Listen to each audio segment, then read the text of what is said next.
Polresta Bandung berhasil mengungkap kasus pembunuhan yang terjadi di Jalan Raya Gading Tutuka, Kabupaten Bandung, Jawa Barat. Motif pelaku karena cemburu usai pacar pelaku selingkuh dengan korban.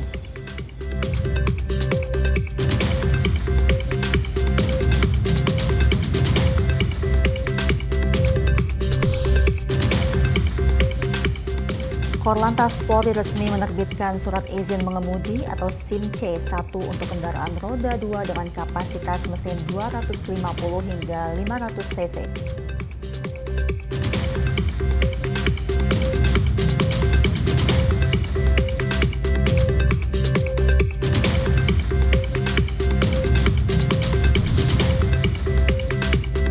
Polres Kukar menggelar turnamen bulu tangkis bertema Polri Presisi untuk Negeri dalam rangka memperingati Hari Bayangkara ke-78.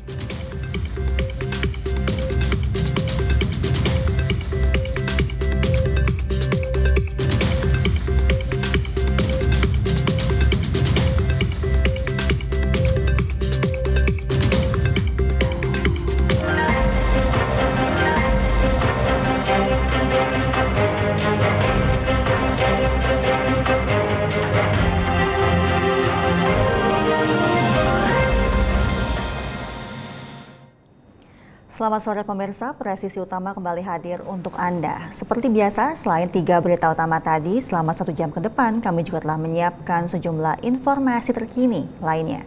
Bersama saya, Mentari Detanzil, inilah Presisi Utama selengkapnya.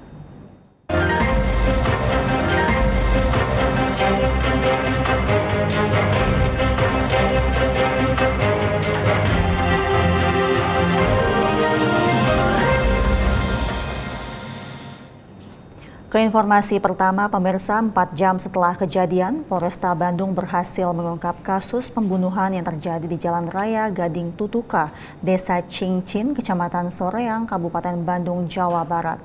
Adapun motif dari pelaku membunuh korban berinisial AK karena pelaku cemburu, usai pacar pelaku selingkuh dengan korban. Mengungkap kasus pembunuhan yang terjadi di Kecamatan Soreang, Kabupaten Bandung, tanggal 28 Mei jam 16.00 ada kejadian pembunuhan, kemudian selang 4 jam berikutnya jam 20.00 tersangka bisa kami tembak di tempat, kami amankan dengan keseluruhan pelaku 3 orang. Kami lakukan korban, kami coba bawa ke rumah sakit terlebih dahulu coba untuk diselamatkan, namun demikian nyawanya tidak tertolong. Kemudian penyidik baik Polresta Bandung maupun Polsek Soreang melakukan kegiatan pengumpulan keterangan dari saksi-saksi dan olah TKP, didapatkan identitas daripada pelaku. Hanya butuh waktu 4 jam, tersangka bisa kami amankan karena pelaku adalah geng motor yang meresahkan masyarakat. Maka kami lakukan tembak di tempat. Tersangka ini melakukan tindakan seperti ini karena motifnya cemburu. Pisau dapur ini yang digunakan tersangka untuk menusuk korban, ya, baik di dada kiri maupun di punggung sebelah kiri. Yang menyebabkan kematian adalah luka tusuk di punggung belakang kiri. Tersangka ketiganya kami tangkap, kami lakukan tembak di tempat, dan tersangka kami jerat dengan pasal berlapis, yaitu pasal 340 pembunuhan berencana dengan ancaman hukuman 20 tahun pidana penjara atau penjara seumur hidup. Kami lapisi dengan pembunuhan pasal 338. Kemudian kami lapisi lagi dengan pasal 55 bagi keduanya yang tidak turun dari mobil atau melakukan penganiayaan namun membonceng tersangka membuntuti korban.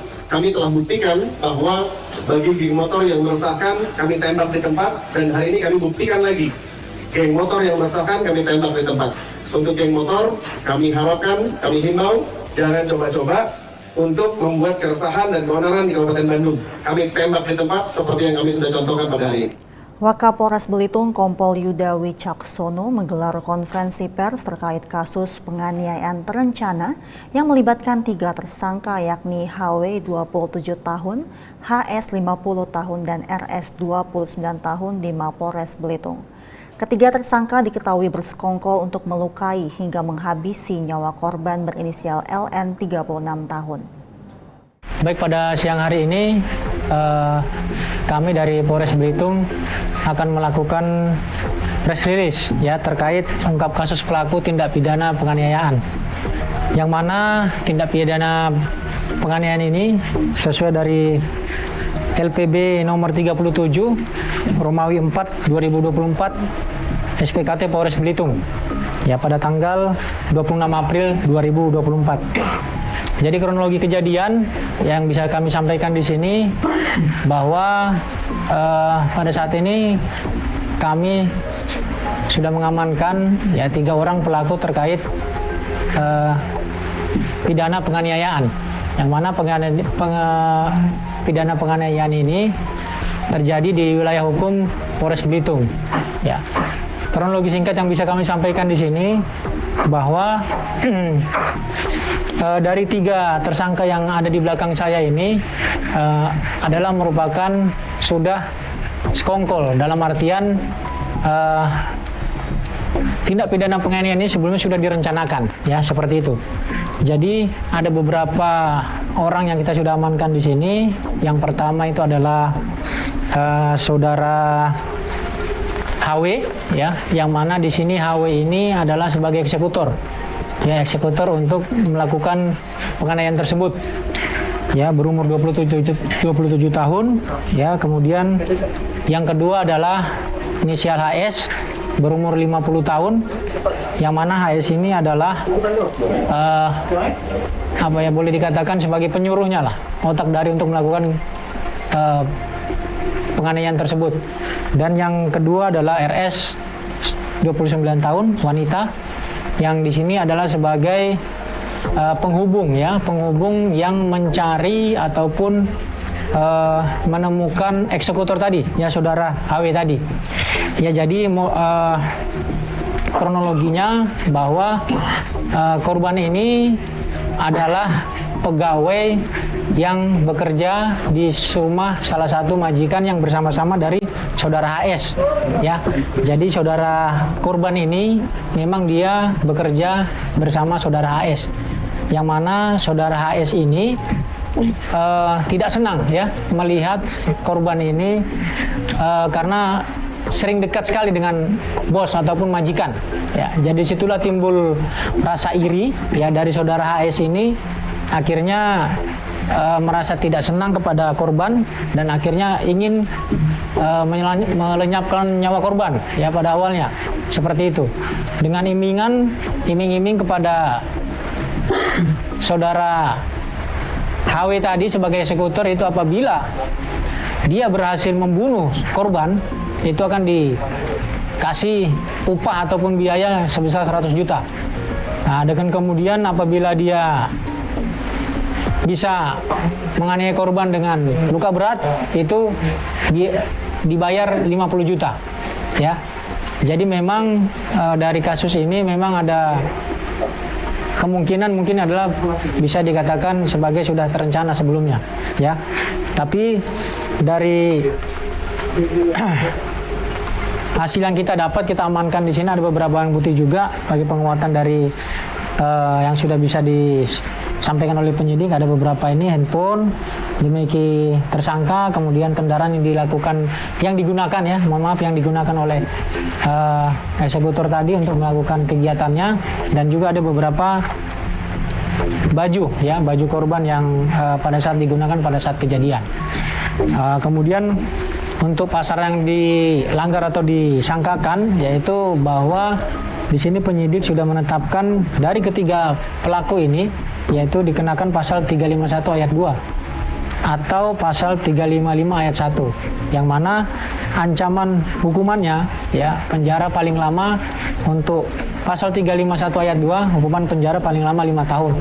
Sedangkan yang pasal 355 ayat 1 itu, ya, yang dilakukan dengan rencana terlebih dahulu paling lama 12 tahun penjara. Jadi seperti itu yang bisa kami sampaikan untuk press release pada siang hari ini. Sementara itu, Polsek Karangreja Polres Purbalingga berhasil mengungkap kasus pencurian di SDN 3 Talap Kidul, Kecamatan Karangreja, Kabupaten Purbalingga. 2 pelaku berhasil diamankan, berikut barang buktinya. Kapolsek Karangreja Ibtu Arisno mengatakan pencurian di SDN 3 Talap Kidul ini diketahui oleh penjaga sekolah pada hari Jumat lalu. Karena diduga telah terjadi pencurian, kemudian peristiwa dilaporkan ke Polsek Karangreja oleh kepala sekolah. Menindaklanjuti laporan tersebut, unit Reskrim Polsek Karangreja melakukan pemeriksaan di TKP dan melakukan penyelidikan. Dan hasil penyelidikan pihak kepolisian menangkap dua pria terduga pelaku berinisial AP 22 tahun dan NN 29 tahun. Berdasarkan keterangan tersangka, barang hasil curian kemudian dijual melalui media sosial. Kerugian akibat pencurian ini ditaksir sebesar Rp6.250.000. Akibat perbuatannya, pelaku dikenakan pasal 363 KUHP dengan ancaman hukuman penjara selama-lamanya 7 tahun.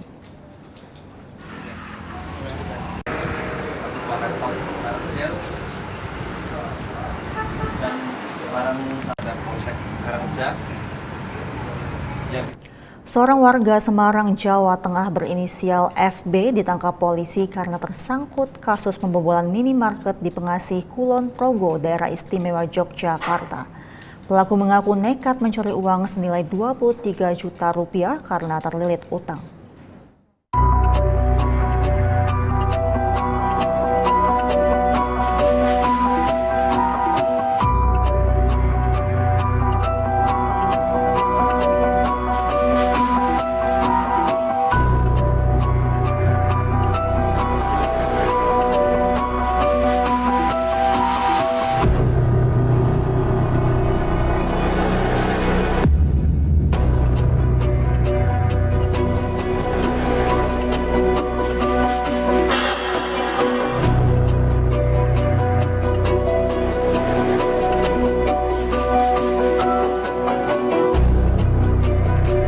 Keinformasi lainnya, pemirsa, Kapolresta Barelang Kombes Pol Nugroho Tri Nuryanto menggelar konferensi pers ungkap tersangka peredaran gelap narkotika di lobi Mapolresta Barelang pada Kamis pagi. Kapolresta Barelang Kombes Pol Nugroho Tri Nuryanto menggelar konferensi pers ungkap tersangka peredaran gelap narkotika jenis sabu seberat 2,1 kg dan ganja seberat 5.000 gram. Serta ekstasi sebanyak 64 butir. Pengungkapan narkotika jenis sabu ini terdiri dari 7 laporan polisi yang diungkap selama bulan Mei 2024 dan dilanjutkan dengan pemusnahan barang bukti narkotika jenis sabu total seberat 1,6 kg dan ganja seberat 5,2 kg. Pemusnahan ini dapat dilakukan karena sudah adanya surat penetapan Kejaksaan Negeri Batam. Dan atas perbuatannya, para tersangka dijerat dengan pasal 114 ayat Undang-Undang Nomor 35 Tahun 2009 tentang narkotika dengan ancaman hukuman pidana mati atau pidana penjara seumur hidup atau pidana penjara paling singkat 5 tahun dan paling lama 20 tahun. Bismillahirrahmanirrahim. Pertama-tama marilah kita haturkan puji syukur kehadirat Allah Subhanahu wa taala, Tuhan yang Maha Esa. Sementara itu, Satres Narkoba Polresta Samarinda memusnahkan barang bukti narkotika jenis sabu seberat 1,8 kg di lobi Mako Polresta pada hari Selasa lalu. Barang terlarang yang dimusnahkan ini berasal dari 2 pengungkapan Satres Korba setelah menetapkan 3 orang tersangka. Kegiatan pemusnahan ini dipimpin langsung oleh Kapolresta Samarinda Kombes Pol Ari Fadli serta dihadiri oleh perwakilan dari BNN Kota dan Kejaksaan Negeri. Kapolresta Samarinda menjelaskan jumlah barang bukti keseluruhan yang dimusnahkan seberat 1.777,52 gram dengan pelaku berjumlah 3 orang. Sebelum dimusnahkan, terlebih dahulu barang bukti dites kit, kemudian narkotika dimasukkan ke dalam blender yang berisi air dan dibuang ke dalam lubang kloset. Kombes Pol Arif Fadli menambahkan pemusnahan barang bukti ini diharapkan dapat memberikan efek jerah bagi para pelaku dan calon pelaku penyalahgunaan narkoba. Pihaknya memberi pesan jelas bahwa kegiatan ilegal tersebut tidak akan ditoleransi di wilayah hukum Polresta Samarinda.